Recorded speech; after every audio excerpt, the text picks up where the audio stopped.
Mr. Vice-Chancellor, on the recommendation of the Senate of the University of Guelph, it is my great privilege to present to you Simon Whitfield for the degree Doctor of Laws, honoris causa.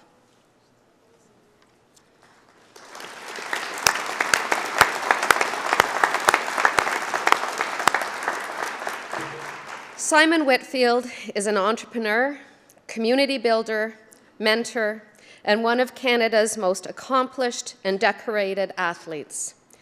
In the year 2000, Simon fulfilled his dream of competing in the triathlon at the Sydney Olympics, and he inspired a nation along the way.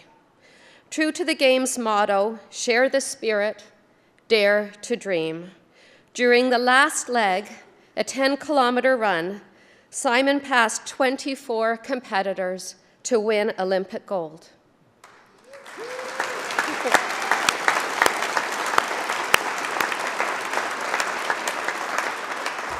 Becoming the world's first ever triathlon gold medalist. 8 years later, he displayed the same grit and perseverance, fighting his way to a silver medal in Beijing. These accomplishments have earned him broad recognition as one of Canada's greatest Olympians. Since retiring, Simon has revealed his entrepreneurial spirit, taking his passion for sport to the business world and embarking on several new ventures.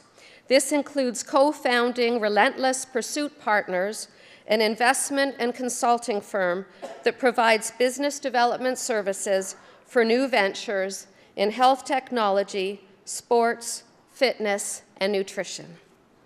Simon has also been involved with many provincial and Canadian nonprofit organizations. Currently, he is an ambassador for the Canadian Men's Health Foundation and Kids Sport, where he is known as a generous and committed mentor who readily shares his knowledge and his experience with others, whether they are aspiring athletes or young children with big dreams of their own. Simon's message is compelling. The pursuit of excellence is its own reward. Set a high bar and drive towards it. For these reasons, Simon Whitfield is most deserving of an honorary degree from the University of Guelph.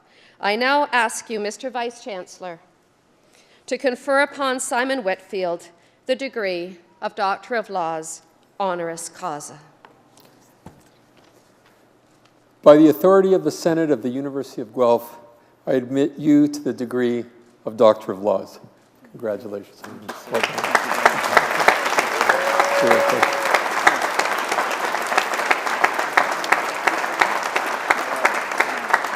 And now I am pleased to invite Dr. Simon Whitfield to now give the convocation address.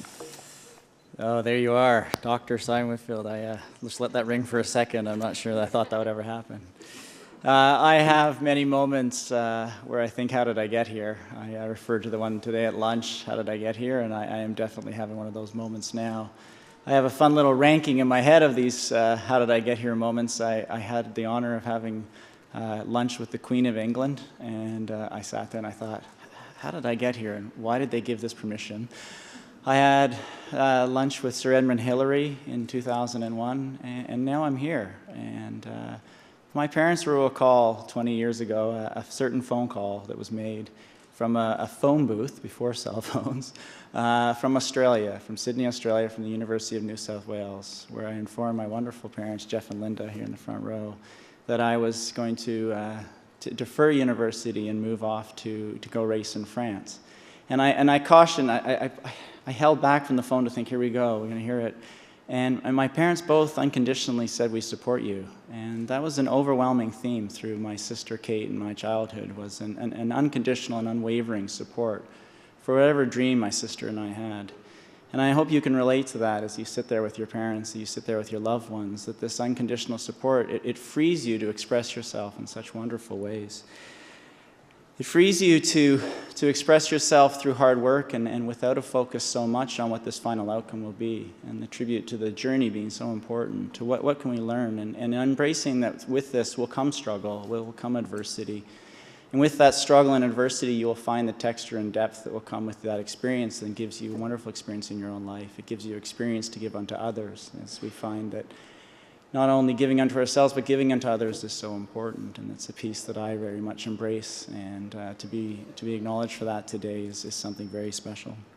When I was asked if I would give the convocation speech, I immediately did what I always do when asked to do something. I go paddling.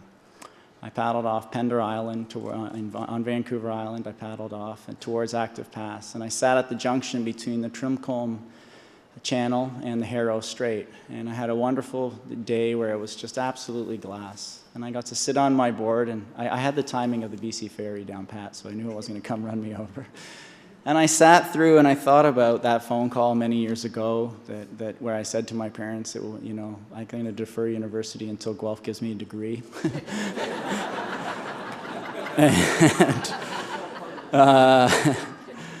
And I thought through, well, what do you say? What do you say in an event like this? And I sat with it, and I sat with it. And I thought, well, I guess I would give myself the best quotes that I heard from not only my parents, but from special people in my life that were able to embark a knowledge to me that I hope that I can share with you.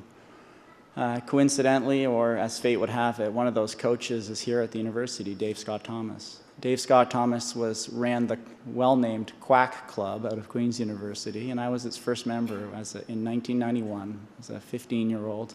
I showed up at Richardson Stadium, and Dave Scott Thomas taught me very quickly the difference between thinking and wanting to do something and that internal need to do something. Dave Scott Thomas helped me embark on this realization that as we commune in silence together in sport, we find common enterprise in something very special.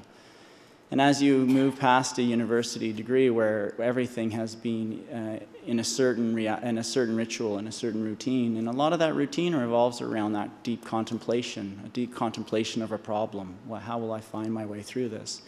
I encourage you, as I have had to do myself, is find that ritual of routine around contemplation.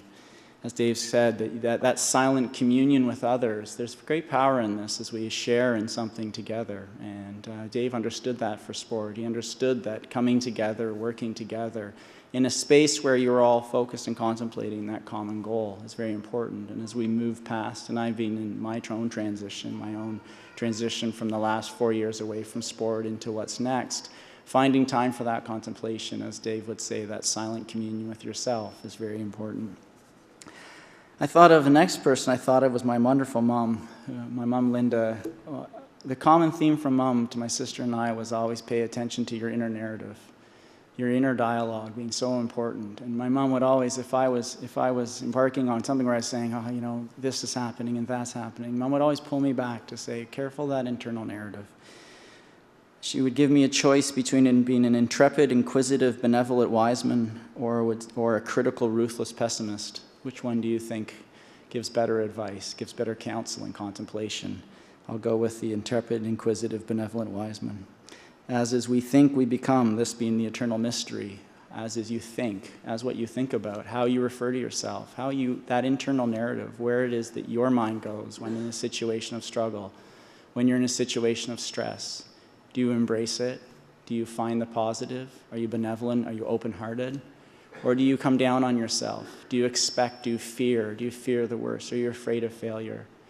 I felt that during my career as I was around other athletes, I could really tell the difference between those athletes that embraced a challenge and those who were afraid of failure. I was afraid of not giving of myself the full effort that would find in it the success I was looking for. I was never afraid of failure. My dad had this truly wonderful expression that my dad would pull me aside and he would say, don't try and get rid of those butterflies. Just make them fly in formation. I love this. It's a simple thing. It's a playful thing. It's a thing that a kid can really grasp onto in a very, very young age. And I have 2 young daughters. I have an 8-year-old daughter named Pippa and then a 5-year-old Evelyn. And they know this expression intimately. Don't get rid of the butterflies. Just make them fly in formation. Dad was giving me permission to use that nervousness as energy, to use that energy to drive me forward. Dad was giving me permission to not be afraid, to not say that to expect a failure, but to expect success and trust in my own self-efficacy that I could rely on myself to come forward. You all know about this. You have this self-efficacy. You have this eternal belief that got you to where you are, and it will carry you forward. Don't try and get rid of the butterflies. Just make them fly in formation. My parents gave me this wonderful freedom too, because they gave me this understanding that when I came home from a race, they would never say to me, "How did you do?" They would say, "How did you give a great effort?" This left me unencumbered by the fear of the results and more immersed in this energy, in this commitment to excellence that came through hard work. I spoke to a hockey player recently, and he said that every day, for every game, he would listen to "Old Man, Look at Me Now." He was driven by this fear of his dad, by this fear of what could happen if he failed. "Look at me, I'm proving to you." And I felt honored, I felt privileged that Dad gave me permission to express myself in sport through hard work. My parents gave me this wonderful expression of sport as an art, not as a final destination, but as a journey. And the hockey player said to me that the day he stopped doing that, he started scoring more goals. He released himself from that tension, from that pressure, from that fear of failure to the embracing success. My dad and I had a wonderful, my favorite moment with my dad was, it was at the Beijing Olympics. And I crossed the line in second place. I got a silver medal. And I had that initial feeling of like, what just happened? I just about won. I could have had another Olympic gold. And I look over and I'm struggling with them. I'm in this momentary struggle, and I look over and there's my dad hanging over the sideline. And I come over for the hug, and he says, "Bloody brilliant." He's an Aussie, so he's bloody brilliant. And he says, "You've just learned the poetry of sport." And I said, "Okay." And Dad said, 8 years ago, you ran down a German who went on to inspire a young German who 8 years later got you back. Welcome to the poetry of sport. That wonderful moment released his son from any burden of wondering what could have been, to just celebrate what is. And I'll leave you with that. There's a wonderful Leonard Cohen quote that says, "Ring the bells that still can ring. Ring the bells that still can ring. Forget your perfect offering. There's a crack in everything. That's how the light gets in." Don't compare yourself. Ring the bells that still can ring. Do not compare to what could have been, what should have been, what was. Be in the present, be in the moment. That poetry of sport, Dad, let me embrace that moment. Let me embrace something that happened and let me find the joy in it, the poetry of sport. And now I look for that in everything. I look for the poetry in everything. I'm not looking for the success, for the markers of a position. I'm looking for what the poetry was in it. What's the theater? What was the wonderful story here? The second part of that is, there's a crack in everything. That's where the light gets in. And I'll leave you with that. Be vulnerable. You embark on this next chapter, and I know all about this. You embark on this next chapter and you feel like you have to be perfect. You have to embark on it with everything pushed forward. You have to show your brightest side. But as I look through my Olympic career, the trend is overwhelmingly there, that when I embraced others, when I sat in that communion with others and I involved them and empowered them, when everyone understood their role and we all played as a team, I found success. And when I assigned roles, when I orchestrated, when I stood over top of people and said, "Just do your job," it didn't happen. Empower others and by being vulnerable. I like the expression, and it's my own. In comparison, we lose sight. Life is perfect as it is what it is. Congratulations on your journey. Congratulations on this. We get to wear these beautiful robes. And thank you so much for having me. You fulfilled a 20-year-old dream of finally having a degree.